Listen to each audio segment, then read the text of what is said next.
चावल और गाजर की खीर बनाने के लिए हमने यहाँ पर लिया है 300 ग्राम चावल, जिसे हमने पहले 5 घंटे पहले पानी में भिगो कर रखा हुआ था। और अब हम इसे डाल देंगे ग्राइंडर में।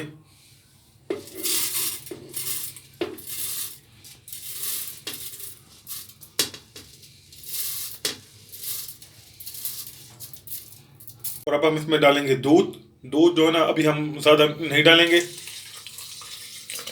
और अब हम इसे कर लेंगे ग्राइंड।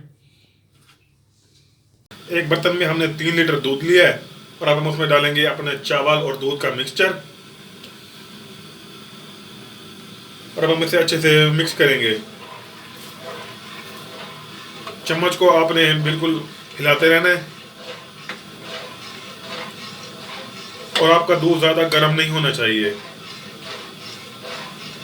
अब हम इसे मिक्स करेंगे और इसे अच्छे से पकाएंगे। और अब हम इसमें डालेंगे चीनी।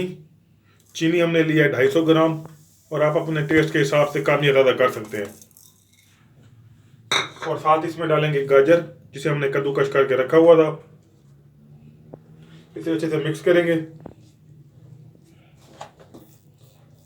आप देख सकते हैं कि खीर हमारी गाढ़ी होना शुरू हो गई है।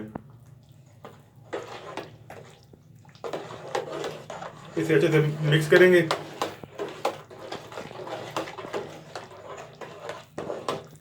आपने इसमें चम्मच लगातार हिलाते रहना है।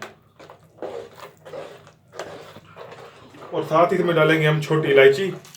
तो इसे अच्छे से मिक्स करेंगे और इसे मज़ीद 20 से 25 मिनट तक पकाएंगे।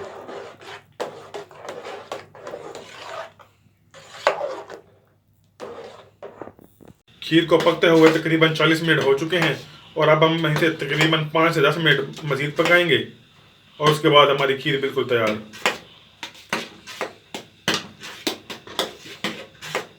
अगर आप चाहें तो इसमें कोई ड्राई फ्रूट का भी इस्तेमाल कर सकते हैं।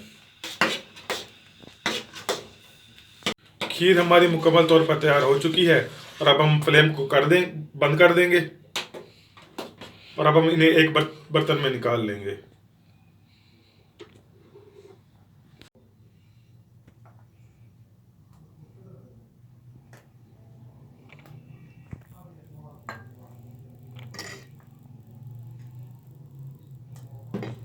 खीर मुकम्मल तौर पर तैयार हो चुकी है और अब हम इसके ऊपर डालेंगे बादाम, जिसे हमने बारीक काट के रखा हुआ था।